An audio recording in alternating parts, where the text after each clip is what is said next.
ভাই প্রশ্ন করেছেন রমাদানে সাহারিতে পানাহার থামাতে হবে কখন?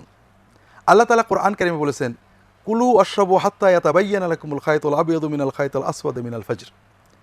শবে সাদেকের সাদা সুতা কালো সুতার ভিতর থেকে যখন প্রকাশ পেয়ে যায় তখনই তোমরা পানাহার বন্ধ করে দেবে। আর শবে সাদেকের প্রকাশের সঙ্গে সঙ্গেই ফজরের ওয়াক্ত হয়, কাজেই ফজরের আজানের সাথে সাথেই আমাদের পানাহার বন্ধ করতে হবে। পানাহার আর চালিয়ে যাওয়ার কোনো সুযোগ নেই।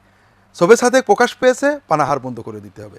আর সাধারণভাবে রমাদান মাসে মুয়াজ্জিনেরা শবে সাদেকের শুরুতেই আজান দেন, আগে দেন না, পরেও দেন না। এজন্য আমাদের সবচেয়ে বড় বিষয় শবে সাদেক হয়েছে কিনা, ফজরের ওয়াক্ত হয়েছে কিনা, হয় ঘড়ি দেখে, ক্যালেন্ডার দেখে, আজানের মাধ্যমে নিশ্চিত হলে এরপরে আর খাওয়া যাবে না, খাওয়া বন্ধ করে দিতে হবে। আজানের সময় যদি খাবার পাত্র হাতে থাকে, তিনি খাবার আগেই আজানের সঙ্গে সঙ্গে খাবার শেষ করে পাত্র রেখে দেবেন, খাবার আর তিনি চালিয়ে যেতে পারবেন না। এটা আজানের পরে শবে সাদেক প্রকাশ পাওয়ার পরে খাওয়া বলে গণ্য হবে এবং এটা রোজা নষ্ট করে দেবে।